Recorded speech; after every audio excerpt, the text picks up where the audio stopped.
Life's going to happen to you when you have a dream. And don't take it personal. Don't ask, why did this have to happen to me? Why not you? Who would you suggest? And don't tell everybody. 80% don't care and 20% glad it's you. And move on. Get over it. Here's the other thing is you look at your goals and look at your dreams. When you're going through some stuff, when things go wrong, don't go with them. When things go wrong, don't go with them. When you're working on a business deal and the people that you thought would be there and support you, they don't come through, or someone turns against you, or you get ripped off. Happened to me. Someone stole all my products, my database, over 180,000 names and addresses. It's going to happen to everybody. It does. 8 out of 10 millionaires have been financially bankrupt. Walt Disney had 7. He filed bankruptcy 7 times. But I got a saying, when life knocks you down, try and land on your back, because if you can look up, you can get up. You've got the power in you to do that. You've got something special. You've got comeback power. I'm gifted at comedy, and I've been able to pursue it. So I wake up every day and for a living tell jokes. But you know, people, they look at that, but see, you lose sight of the fact that I'm 54 though. I've been doing this 27 years in order to get to the point where I can wake up and tell jokes for a living. It's like Tim Gannon, who explained the fact that he wanted to play polo. He didn't buy a pony till he was 40. He saw the first match at 16. He didn't get that till he was 40. But so people look at him as the owner of the Outback Steakhouse and they go, wow, but they have no idea the journey and the stress. You have to put on this approval. Talking about in your thoughts all through the day, God is pleased with me. He's at work in my life. I'm not perfect, but I'm forgiven. I have these weaknesses, but I'm on the potter's wheel. He's making me. He's molding me. I'm coming up higher. Thoughts will say, you can't feel good about yourself. You still struggle in that area. Just answer back, yes, that's true, but this approval is not based on how good I am. It's based on how good God is. He approved me before I showed up. He accepted me in spite of my shortcomings. So I'm going to start putting on this approval. Remember when Jesus was baptized in the Jordan River by John the Baptist, a voice boomed out of the heavens saying, "This is my beloved Son, in whom I am well pleased." What's interesting, up to that point, Jesus hadn't performed one miracle, hadn't opened any blind eyes, hadn't turned water into wine, hadn't raised Lazarus from the dead. Yet His Father said, I am well pleased with Him. It's the same principle. God was pleased with Him because of who He was and not because of anything He had done. We think, I can get rid of this bad habit. I can bite my tongue and not argue so much. I can be more disciplined in what I watch. Then God will be pleased with me. The fact is, God is well pleased with you right now. He may not be pleased with all your behavior, but He is pleased with you. He's already approved you. He's already called you a masterpiece. But if you listen to these condemning voices, you don't think you measure up, you'll never get it right, then you'll start living guilty, condemned, feeling wrong on the inside. Why don't you start putting on this approval, knowing that God is well pleased with you? A lot of people think just the opposite, that God is out to get them. He's waiting for you to make the next mistake so He can push you down even further. That's not how our God is. When you go through the day saying, Father, thank you that you are pleased with me. Thank you that you have approved me. Thank you that you've already accepted me. Thoughts will tell you, who do you think you are? Just answer back, a child of the Most High God. Redeemed, restored, accepted, and approved. Are you putting on your breastplate of approval? Or are you wearing rags of condemnation, unworthiness? Do you believe that God is well pleased with you? Or are you trying to gain His approval by performing perfectly? As a parent, our children make mistakes. They have weaknesses. But we know they're growing. They're learning. They're making progress. If you were to ask me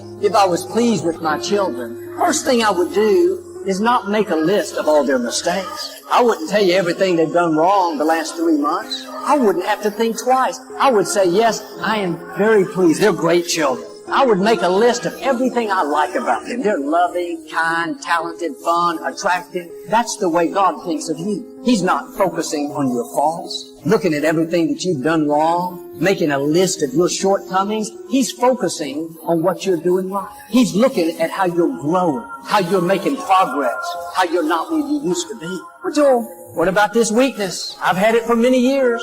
You're not a surprise to God. He's not thinking, oh boy, they're wearing me out. I'm done with them. He's saying, that's my beloved son. That's my beloved daughter in whom I am well pleased. Why don't you shake off the guilt? Why don't you quit feeling wrong on the inside? The right attitude is, I'm going to accept myself while God is in the process of changing me. I'm going to be happy with who I am, even though I still have some areas I need to improve in. The enemy does not want you to feel good about who you are. Nothing he would love any more than for you to go through life feeling wrong on the inside. Don't fall into that trap. Take off the rags of unworthiness and start putting on your breastplate of God's approval. The most important relationship you have is your relationship with yourself. If you don't get along with you, you won't be able to get along with anybody else. It will affect every relationship, including your relationship with God. You're living guilty, condemned, feeling unworthy. You won't go to God with boldness. You won't ask Him for your dreams. You won't ask Him for the supersized life that belongs to you. And this is the reason that many people can't get along. They don't like themselves. They're insecure, they're bitter, they're defensive. It spills over into every other relationship. Jesus said it this way, love your neighbor as you love yourself. You can't love your neighbor if you don't first love yourself. You can't give away something that you don't have. You don't have a healthy respect for yourself. If you're not putting on disapproval each day, knowing that you're a masterpiece, knowing that you're made in the image of God, then you'll start focusing on your faults, your shortcomings. You'll end up insecure, inferior. That will cause you to struggle in relationships. The scripture says our faith is made effective when we acknowledge everything good. If you're acknowledging everything you don't like about you, your flaws, your shortcomings, your failures, your faith is not going to be effective. That's going to cause you to get stuck. You have enough to overcome in life as it is. Don't go around against yourself. Quit taking inventory of everything you don't like. Sometimes we spend more time looking at what's wrong with us than we do what's right with us. It should be just the opposite. Start acknowledging the good. Let me help you. You came to church today. That was good. You turned on the program. That was good. You were patient in traffic last week. That was good.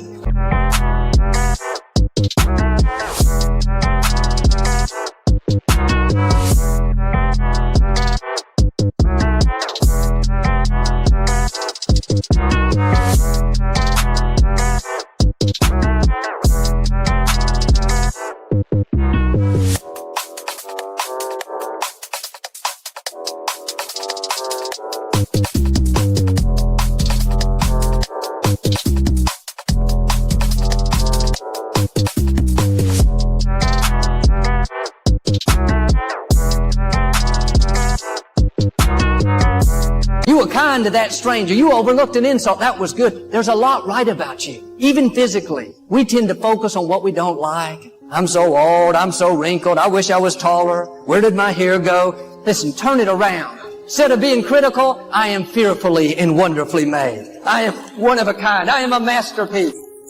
Something powerful happens when you say, I like who I am. Not perfect, have some shortcomings, but I'm growing, I'm changing, and God, since you approve me, I'm going to approve myself. When you do this, in the unseen realm, chains are broken. Chains of guilt, chains of low self-esteem, chains of inferiority. When you are for yourself, you are in agreement with God. And some people have never once said, I like myself. I like my gifts. I like my personality. I like my looks. I'm happy with who God made me to be. Well, Joel, I'm not going to say I like myself. That's weird. But if you don't like yourself in a healthy way, other people are not going to like you. You project what you believe on the inside. If you feel wrong about yourself, you project inferiority, unfriendliness, discontentment. I'm asking you to feel good about who you are. You may not be where you want to be, but you're on the way. God is changing you from glory to glory. Start enjoying the glory that you're in right now. You may have some weaknesses. We all do. Don't you dare go through life against yourself. God is saying today, you are my beloved son, my beloved daughter, in whom I am well pleased. Now do your part. Start putting on the breastplate of God's approval each morning. If you'll do this, I believe and declare every chain that's holding you back is being broken. God is going to keep making you and molding you. You're going to come up higher, overcome those obstacles, and become everything He's created you to be. About 2 years ago, we were having a conversation, and he said, you teach the secret to life is peak state versus lousy state, or being energy rich versus energy poor, that a relationship, you can love somebody, but if the energy's low, it's not going to show up. The energy's high. Well, he said, what if you swap those words and you swap peak state for beautiful state? I said, that works. High energy state is a beautiful state.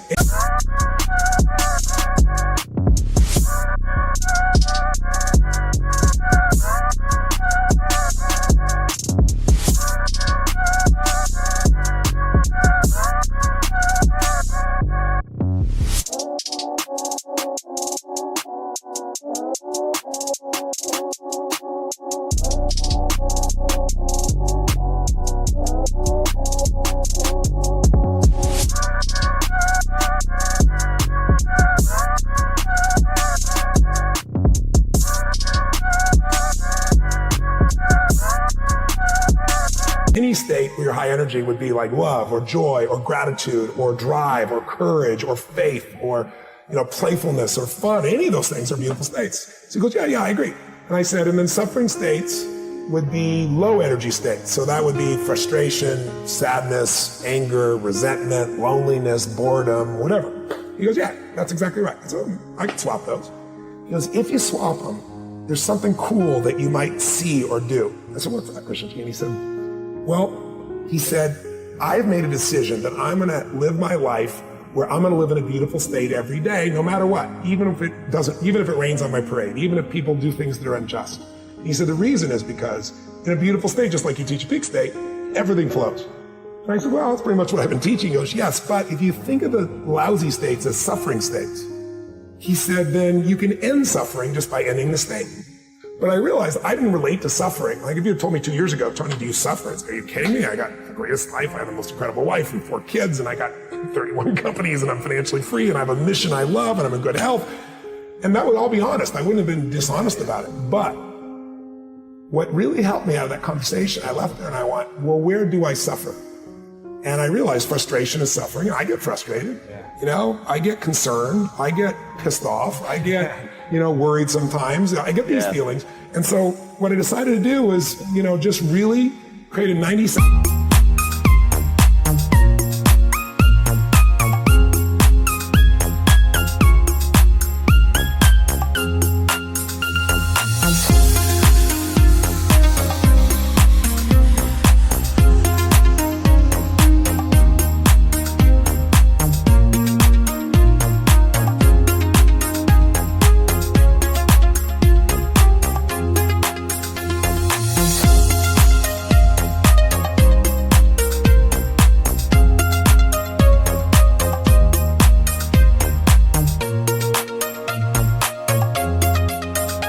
Rule for myself where I would end suffering as it arises. Because anybody tells you you're going to end suffering is full of crap.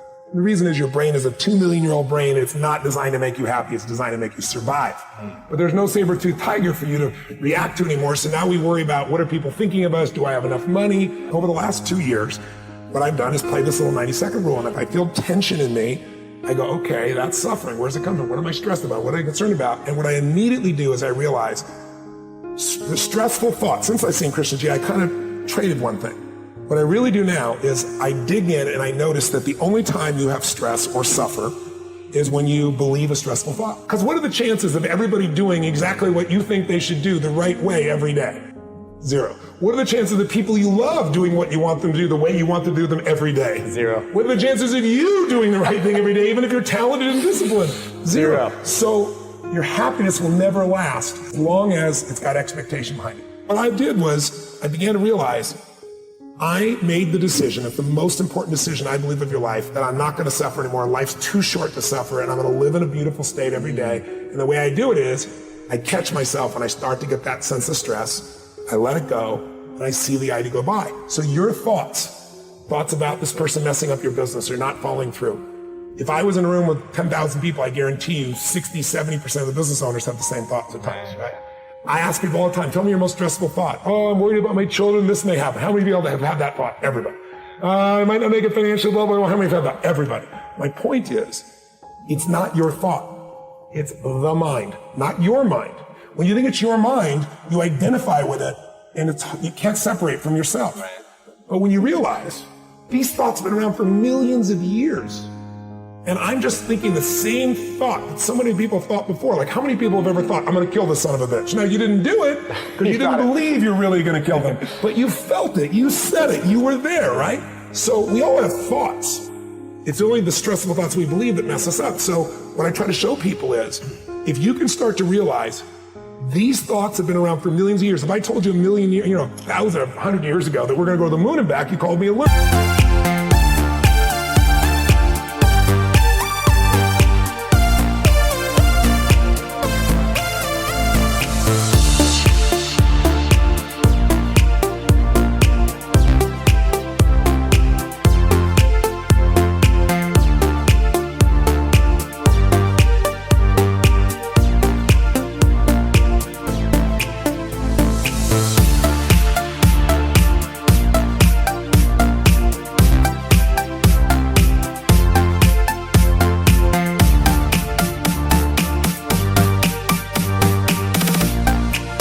Are crazy. If I said 100 years ago, you're gonna have a little box like this, it'll fit in your pocket, and you can click on it and you can see what the weather is any place. You can click on it and see a live person on the other side of the earth and talk to them by looking in this box. And the way it works is invisible waves are traveling around the earth, and it pulls invisible waves in the box. You go like, read between the lines. There's no way, you dumb idiot, it's never gonna happen. So what I want you to realize is thoughts are invisible waves. When you turn on a TV, it takes invisible waves, and depending on the channel, you're going to see a love story, or an adventure, or a drama, or a comedy, or a horror. The way you use your body determines which of those thought waves come through you. One moment you're pissed off, the next moment somebody makes you laugh, you change your body, you change the channel, you change what comes through you. So what I've tried to do in this area, Beautiful State, is simple. First, identify where you're suffering. What's your favorite flavor? Are you a worrier? Are you a pissed off person? Stressed, angry. What is it you do? Yeah. Second of all, decide you're going to kill that monster while it's little. You're not going to wait till it's Godzilla taking the city. You're going to break the pattern. You start to feel the stress. You see it as thoughts going by, and then you focus on something you appreciate, enjoy, or love. Appreciation, love, and joy destroy suffering. You can't be grateful and angry simultaneously. It's possible. You can't be worried and fearful and grateful simultaneously. So I tell people gratitude is one of the emotions to cultivate that'll destroy the suffering.